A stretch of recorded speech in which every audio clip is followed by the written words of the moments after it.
Bonjour à tous, ici le Solonic Sensei, j'espère que vous allez bien. Je suis très heureux de vous retrouver pour la vidéo pré-chapitre du chapitre 1117 de One Piece. Je n'ai pas pu faire la review précédente, mais on va faire d'une pierre deux coups. On va donc parler de Egghead, de ce qu'il s'y passe et du retour de Shanks. Mais on verra également ce qu'on aura dans le prochain chapitre. J'ai enfin réglé mes problèmes liés à la chaîne, donc les vidéos reprennent pour de bon. Vous pourrez les retrouver chaque mercredi, samedi et dimanche. Pour en revenir à la vidéo, après une intervention magistrale sur Wano Kuni, Shanks s'apprête à combattre Kid. Problème, Shanks est actuellement le big boss du monde. Il est entouré de véritables monstres. De son côté, Kid peut compter sur ses hommes, Killer et lui-même. Cette fois-ci, il n'est pas là pour 2 contre 1, un empereur des mers. Luffy, Zoro, Lucci et Kaku ont-ils détruit les Séraphins? La puissance déployée est-elle phénoménale? Kid peut-il faire très mal à Shanks? Shanks est-il réellement si puissant que ça? Qu'aura-t-on sur Elbaf et connaît-il du lien Shanks, Elbaf, roi d'Elbaf? On répond à toutes ces questions aujourd'hui. Plus Vegapunk s'instruit, plus son crâne devient gros. Dans la page de couverture du 1075, on peut voir que Vegapunk a un crâne plus petit que durant le flashback d'il y a 22 ans. Du coup, quand Vegapunk rencontre le Gorosei, c'était il y a plus de 22 ans. On comprend donc via ces deux éléments que les membres du Gorosei ne semblent pas vieillir. Jusqu'à maintenant c'était flou, mais avec le flashback et la page de couverture, on a une temporalité. On pouvait être réticent à l'idée que les 5 ne vieillissent pas, mais a priori, dès maintenant, on peut se dire que c'est le cas. La grosse interrogation concerne le fruit de Nika, parce qu'un membre a dit que pour eux c'était limite devenu une légende. Un schéma se dessine progressivement, parce qu'avec Saturne qui débarque, on risque d'avoir des infos pour compléter le schéma. Alors qu'ils ne prenaient que des décisions, les membres du Gorosei s'avèrent être des hommes pouvant aller sur le terrain. On en revient donc à une certaine problématique, Saturne est-il un combattant? Il ne semble plus vieillir comme les autres, mais comme les autres, il a un âge plutôt avancé. On tablerait donc plutôt sur d'anciens combattants, installés pour diriger, qui peuvent avoir des pouvoirs plus ou moins intéressants. Le chapitre 1116 commence où le chapitre 1115 s'est terminé et Luffy décide de faire confiance à Lucci, un peu comme pour l'eau sur Punk Hazard. La différence étant qu'avec Lucci, il a un passif qui est très lourd. Maintenant, Luffy dit quelque chose de très intéressant. Quand vous comprendrez que vous ne pouvez me battre, ne soyez pas mauvais perdant en vous attaquant à mes amis. Là, c'est clair, Luffy a atteint un niveau tellement élevé que Lucci ne peut même pas espérer pouvoir le battre avec de l'aide. Il lui faudrait une force de frappe bien plus grande que celle dont il dispose, c'est-à-dire le CP0. Zoro ne voulait pas qu'il meure avec des menottes, donc il était dans l'optique où il voulait les protéger de 2 séraphins. Une fois détaché, Lucci ressort une technique, le Rokugan, sans forme éveillée. Luffy envoie un Kongun avec le retour du Gear 4, Kaku envoie un Hakurai, la technique qu'il avait envoyée contre Zoro sur Enies Lobby, et Zoro le Rengoku Onigiri. Analysons la puissance des coups subis par les séraphins. Le Hakurai de Kaku est un pied ouragan, donc une technique des 6 pouvoirs. Kaku est actuellement au grand maximum de niveau vice-amiral, donc c'est le pied ouragan d'un vice-amiral. Le Rokugan de Lucci forme non éveillée, c'est un peu l'équivalent d'un Onigawara Seiken de Jinbei. Le Kongun de Luffy est une technique qu'il a utilisée contre Kaido au chapitre 1001. Même si Luffy évolue entre temps, il n'est pas en guerre 5. Pour finir, le Rengoku Onigiri de Zoro est la même technique qu'il a utilisée contre Kaido. Toutes ces techniques ne peuvent en réalité pas faire grand chose aux séraphins. Ce qui veut dire que si Luffy et Zoro n'ont pas utilisé le Haki des rois, c'est pour une raison très simple. Le déséquilibre est bien trop grand vis-à-vis de Lucci et Kaku. En fait, Lucci et Kaku sont tout simplement ridicules à côté de ces deux-là, à côté de ceux qui ont battu Kaido et King. Voilà pourquoi Luffy n'a pas utilisé le Haki des rois contre Lucci. Voilà pourquoi en un seul coup il a failli l'achever. Et voilà pourquoi Kaku n'est pas une menace pour Zoro. On se rappelle de la scène où Zoro se réveillait. On a donc une attaque combinée qui rend bien, non pas pour la puissance offensive, mais pour la symbolique. Luffy prend la décision de libérer des ennemis et de combattre avec. C'est un peu comme Garp et Roger sur God Valley. Au-delà du plus en termes de puissance, la symbolique est forte parce qu'un marine, ça l'est un pirate. Comme l'enjeu est très important, on accepte l'inacceptable. D'ailleurs, les hauts gradés ont beau haïr les pirates, aucun ne peut montrer un quelconque mécontentement, parce que la marine aurait pu disparaître à tout jamais.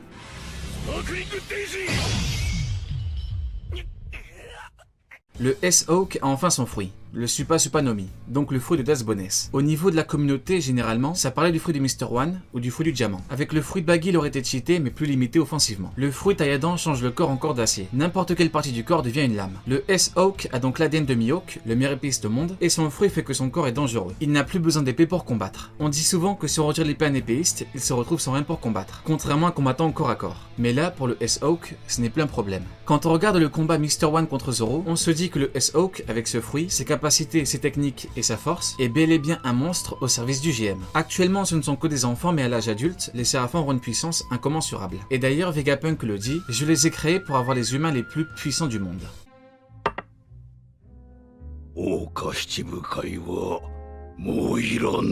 Luffy veut battre les séraphins. Qui dit battre, dit potentiellement détruire. L'intérêt des séraphins était de remplacer les Shichibukai. Les Shichibukai étaient des pirates compliqués à gérer, mais là, tout était réglé. On avait des combattants très puissants qui obéissent. Les Shichibukai étaient surtout là pour défendre comme vu à Marineford. Programmer une attaque groupée avec eux, c'est compliqué et dangereux, dans la mesure où on peut se faire trahir. L'équilibre du monde avait donc pris un coup, parce qu'il pouvait programmer une attaque ciblée de grande envergure, en limitant les pertes. Le GM veut éliminer Vegapunk qui récupère les séraphins, mais Luffy veut les détruire. On a donc une problématique. Si les séraphins sont détruits, comment le gemme pourrait faire à l'avenir? Après l'abolition des Shibukai, le gemme avait été grandement affaibli. Il faudrait donc que les séraphins ne soient pas détruits et que le gemme les récupère. Autre problème, est-ce que Luffy voudrait quitter Egghead en les laissant en JM? L'auteur a donc trouvé un moyen pour résoudre le problème de la puissance. De la puissance et du danger. Le potentiel des séraphins est incroyable, voilà pourquoi Saturne devait venir. Ce qui est intéressant, c'est que les séraphins ne sont pas directement trop forts. Par contre, ils peuvent le devenir. L'arc est donc de plus en plus intense, parce que mine de rien, l'avenir du monde se joue sur Egghead. On dirait pas comme ça, mais le monde vit des instants décisifs. Law contre Barbe Noire.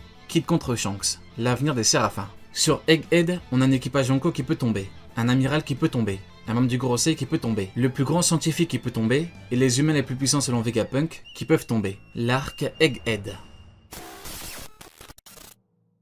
On en vient donc à Elbaf. On se rappelle que Kid est à côté d'Elbaf avec un air plutôt impressionné. Killer avait un doute sur le fait d'accoster sur l'île. Kid, qui est à côté, avait demandé à Killer si, après tout ce temps, est-ce qu'il existait une île en ce monde qu'il devrait éviter. Sauf que Killer avait répondu à Kid que l'île en question, c'était l'île des géants. Kid avait compris que Elbaf, ça ne rigole pas trop. Rien que l'île en elle-même l'avait donc fait transpirer. Toutefois, dans le chapitre, on apprend que la fameuse île des géants abrite ni plus ni moins que Shanks le roux, le Yonko des mers, l'héritier du roi des pirates, Goldie Roger. Beckman dit que Kid sera furieux de le voir parce que Shanks se fait attendre. Et Lukiru répond à Beckman qu'il croit vraiment que Kid ne serait énervé que sur Shanks et pas sur lui. On aurait donc la réponse quant au nom du pirate qui a arraché le bras de Kid. D'ailleurs, Killer précise bien que la dernière fois, il n'avait même pas le temps de voir Shanks. On aurait donc, a priori, un Ben Beckman qui aurait arraché le bras d'un jeune pirate un peu trop sûr de lui. Beckman est à Shanks ce que King est à Kaido. C'est le plus fort après lui dans l'équipage. Par contre, ce qui est intéressant, c'est que si Beckman a réellement arraché le bras à Kid, ça voudrait dire que l'étape suivante, c'est bel et bien Kid contre Shanks. C'est peut-être une façon de dire qu'après l'humiliation qu'a subi Kid contre le second, il est grand temps pour lui qui a évolué de combattre le Big Boss. On peut noter le fait que Ben Beckman n'a pas du tout rigolé avec Kid en lui arrachant un bras. En soi, c'est quelque chose de rare, et là Beckman, qui n'est pas dans l'équipage le plus impitoyable, lui a carrément pris un bras en guise de punition. La méthode est discutable, mais si on va plus loin, on comprend clairement l'objectif. Kid était le membre des Supernovas le plus impitoyable. Il a été présenté comme étant le plus dur, avec un comportement très dangereux. Donc, lui arracher un bras, c'est tout sauf anodin, parce qu'on envoie un message. On n'hésite pas à démembrer les jeunes qui pensent pouvoir prendre notre place. L'équipage de Shanks est un équipage qui évite les conflits. C'est un équipage qui, dans la mesure du possible, tente de dialoguer pour éviter les combats. Maintenant, force est de constater que parfois, on est obligé d'en arriver aux mains. Et Kid en a payé les frais avec un bras en moins. Sur Marineford, pour se faire entendre, Shanks aurait pu attaquer. Mais il a préféré bloquer Akainu en envoyant une menace: vous arrêtez ou vous nous combattez. Killer dit à Kid que cette fois, il perdra peut-être plus qu'un bras. Et il a raison, parce que le bras en moins c'est un message. L'étape suivante c'est la destruction de l'équipage. On a le retour de Dory et Brogy qui ont enfin regagné Elbaf, leur terre natale, tout comme Oimo et Kachi qui étaient dans l'équipage de Dory et Brogy. Oimo et Kachi avaient été recrutés par le GM en leur faisant croire qu'ils avaient capturé leur capitaine. L'offre était qu'après 100 ans de service, ils libéraient Dory et Brogy. Mais Usopp avait raconté la vérité. Leur capitaine n'avait pas été capturé. On se rappelle des événements d'Enies Lobby. D'ailleurs, dans la page de couverture du chapitre 490, on pouvait retrouver Oimo et Kachi quittant Water 7 pour entrer à Elbaf. Après 626 chapitres, les deux géants retrouvent enfin leur capitaine. Concernant Kid, on a bien vu qu'il redoutait au moins un petit peu Elbaf. Et pour cause, le pays est reconnu comme étant le pays le plus puissant du monde, avec les guerriers les plus forts du monde. Elbaf, en tant que nation, peut se défendre de Kid et de son équipage. On parle d'une nation tout entière, tandis que Kid et son équipage, bah c'est Kid et son équipage. Mais là c'est encore pire, et c'est même la pire des choses qui pouvaient arriver à Kid, parce que Shanks et son équipage sont sur place, et parce que les géants sont alliés et amis. On sait comment ça se passe, Shanks, on touche pas à ses amis. L'auteur a trouvé le meilleur moyen pour que Barbe Noire et Shanks aient des rôdes. En réalité, Law et Kid dans la course, c'était perdu d'avance. Et ce pour deux facteurs, puissance individuelle et puissance collective. Luffy a battu Kaido en 1 contre 1. Kid et Law ont battu Big Mom en 2 contre 1. D'ailleurs, leur victoire est souvent remise en question, à cause du fait que Big Mom n'ait pas été mise KO par leur technique. Partons du principe qu'ils ont gagné, ils ont gagné mais en 2 contre 1. Dans la course hors Luffy, on a donc 2 hommes, seuls 2 hommes, qui sont crédibles, Barbe Noire et Shanks. Le parallèle est donc hyper intéressant parce que Kid et Law se retrouvent devant leurs pires ennemis potentiels. Si Law bat Teach, il prend sa place dans la course. Si Kid bat Shanks, il prend sa place dans la course. Teach pourrait prendre le fruit de Law et Shanks pourrait prendre la vie de Kid. On a donc des affrontements qui sont loin d'être sans enjeu. Kid et Law jouent tous les deux leur vie. Quand on regarde le combat Law contre Barbe Noire, on voit que Law a parfaitement joué dès le début parce qu'il a profité d'une charge de Teach qui n'a pas réfléchi pour envoyer une grosse technique à Teach qui fera effet. N'oublions pas qu'à partir d'un certain niveau, on peut faire très mal à quasiment n'importe qui, même les Yonko. Teach aurait senti passer une technique de King. Queen lui aurait broyé les os. Il aurait pu lui briser le crâne. Zoro lui aurait fait extrêmement mal. C'est donc normal que Law fasse très mal à Barbe Noire. Le problème c'est que Shanks, ce n'est pas Barbe Noire. Et c'est là que ça devient très compliqué. Parce que techniquement, le haki de Shanks fait que Kid ne peut pratiquement rien faire.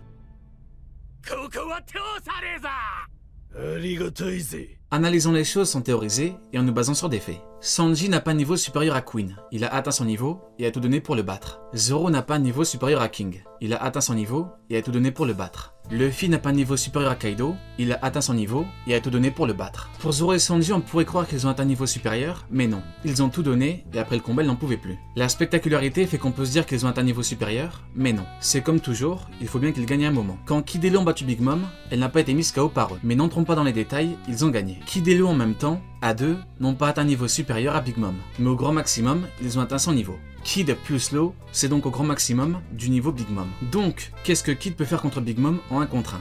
C'est compliqué. Allons plus loin, que peut faire Kid contre Shanks, donc le boss du Haki en général, au niveau mondial ? C'est compliqué. Dans l'œuvre, on a les niveaux, mais on a également les facultés. Et les facultés de Shanks font de lui quelqu'un de monstrueux, et quelqu'un de très compliqué à combattre. Autre question, quel est le niveau de Kid par rapport à Ryukugyu ? Une majorité me répondra niveau plus ou moins identique, en sachant que beaucoup diront que Ryukugyu, donc un amiral, est bien supérieur. Revenons donc sur Wano, et on se rappelle de ce que Shanks a fait à Aramaki, alors qu'il était en bas de la cascade. Il l'a littéralement fait danser à des kilomètres. En face de lui, c'est du one-shot. Coup d'Akidewa mental plus technique offensive, et c'est terminé. D'ailleurs, c'est là qu'on voit que niveau de puissance et faculté, c'est différent.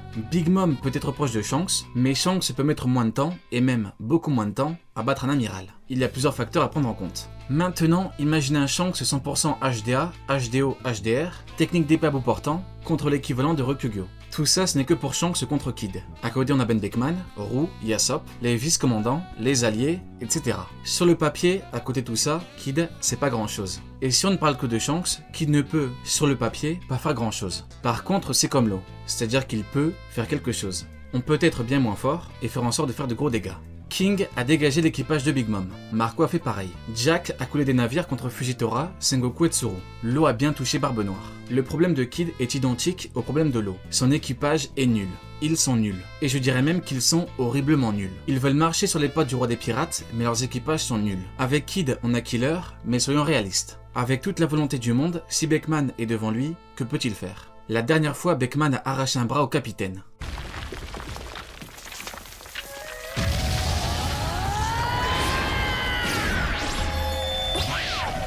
Ça fait des années qu'on le voit et on continue à le dire. Shanks représente le Haki des rois. Avec un coup de Haki des rois, il couche 99% de l'équipage de Kid. S'il concentre du Haki des rois sur Killer, de la mousse sortira de son casque et il perdra connaissance. Shanks seul suffit donc contre l'équipage de Kid. Si le Haki des rois de Kid le sauve d'un coup mental, pour Killer, c'est foutu.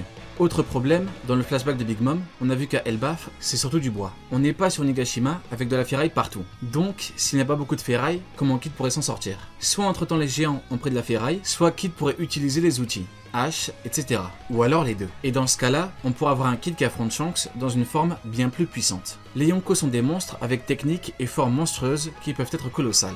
En toute logique, Shanks est capable de combattre Kaido forme finale ou le point final de Luffy. Donc, si Kid est une forme de géant, Shanks devrait être le seul capable de l'affronter. Et là, on aurait quelque chose d'intéressant. Maintenant, parlons en faculté. Shanks était autrefois le meilleur épéiste au monde. Au niveau HDA, pas d'infos, mais Shanks est un Yonko. Donc, ça devrait suivre. HDO, il a repéré Ryukugyu depuis son navire. Il l'a localisé et attaqué avec précision. HDR, il détransforme. Il bloque le HDO. Il te fait créer de douleur, te fait trembler, etc. Kid, lui, un éveil de fruits, mais avec l'environnement, c'est compliqué. Un HDA presque inexistant, un HDO presque inexistant et un HDR inexistant. En termes de faculté pure, Katakuri est au-dessus. Kid contre Katakuri, ça donne HDA, Katakuri, car HDA avancé. HDO, Katakuri avec un HDO bien avancé. HDR, Katakuri.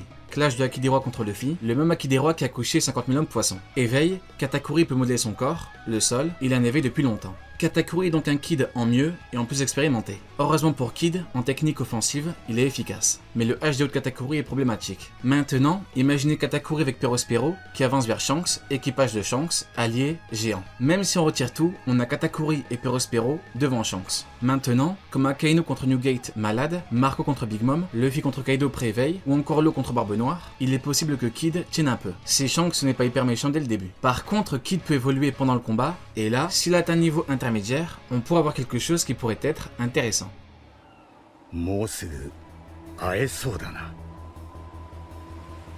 Luffy, Shanks contre Kid, c'est l'occasion pour l'empereur de montrer ce qu'il a en attaque physique. Devant Barbe Blanche, il a montré qu'il lui parlait d'égal à égal et qu'il pouvait séparer le ciel en deux. Sur Marineford, il a montré qu'il pouvait arrêter un conflit sans combattre. Contre Rokugyo, il a montré la puissance du Haki des Rois en attaque mentale. L'étape suivante est donc la dernière, le Haki des Rois en attaque physique. D'après l'auteur, le Haki des Rois mental ne devrait pas fonctionner, en tout cas, c'est ce qu'il sous-entend, contre quelqu'un qui est le Haki des Rois. Et Kid là. Reste à voir si le Haki des Rois de Shanks fait office d'exception, au vu de son niveau. Mais dans tous les cas, il reste encore une ultime étape dans le manga. Il est l'heure pour Shanks de tout révéler. L'auteur garde des compétences et pouvoirs pour la suite, comme il a souvent fait, avec par exemple Kaido et sa forme hybride. Il aurait pu la montrer contre Luffy début Wano, contre Big Mom durant le combat, ou encore durant le flashback contre Oden. Pour Shanks, c'est exactement la même chose. On a vu Roger attaquer offensivement, mais ce n'est rien, et je dirais même strictement rien, comparé à ce qui arrive. Si le Haki des Rois est considéré comme étant le plus grand des pouvoirs, ce n'est pas pour rien. Ce n'est pas juste pour ce type de technique offensive. D'ailleurs, Kaido est également du Haki des Rois, mais en plus il a un excellent fruit. La différence entre lui et Shanks, c'est que Shanks est spécialisé comme Roger à l'époque. Shanks a un lien très fort avec son équipage. Comme il l'a dit au tout début, tu peux me manquer de respect, mais sous aucun prétexte, je ne pardonnerai à ceux qui s'en prennent à mes amis. Et j'en profite pour dire qu'on voit bien que Shanks n'a pas fait qu'évoluer en termes de niveau de puissance ou de statut. Désormais, il fait payer très cher les jeunes pirates trop prétentieux. Shanks est un Yonko. Vis-à-vis de ce qu'il représente, on ne peut plus lui manquer de respect de la sorte. Pour le côté équipage et amis, a priori, pas de changement. Reste à voir le lien entre ses alliés et lui. Il est donc dans l'optique où il veut récupérer des rôdes, et a priori, il est énervé. Il lui a laissé une chance de partir, mais Kid refuse. Il ne reste donc qu'une issue, il doit montrer ce qu'est le Haki des Rois poussé au max. Dans le ou les prochains chapitres, on devra en apprendre plus sur la relation qu'il y a entre Shanks et les géants et Elbaf. Loki, le prince des géants, et Elbaf devrait être dirigé par un roi. Donc pas Loki qui est le prince. Pour faire un parallèle, ce n'est pas Zeus qui devait se marier, mais son fils. Dans la mythologie nordique, Loki est le fils du géant Farboti, qui signifie dangereux frappeur. On devrait avoir un roi Elbaf que l'auteur nous garde. Reste à savoir si la référence sera poussée jusqu'au bout. Parce que l'auteur fait des références à plusieurs mythologies, mais il fait des mélanges. On a rarement du scénario qui colle parfaitement à une mythologie en particulier. Poséidon, mythologie grecque, Uranus, romaine, Pluton, romaine. Le père de Loki peut se nommer Farboti, ou alors l'auteur peut s'inspirer d'autre chose, en étant plus ou moins lié. Odin de la mythologie nordique représente les morts, la victoire, le savoir et la chasse. Tout ce que peut représenter le roi d'Elbaf. Mais alors, comment Shanks peut-il être à Elbaf comme si de rien n'était? Est-ce réellement dû à sa relation amicale avec Dory et Brogy? Ou alors, est-ce qu'il a fait d'Elbaf son territoire? Par ailleurs, est-ce que la fierté des géants pourrait poser problème?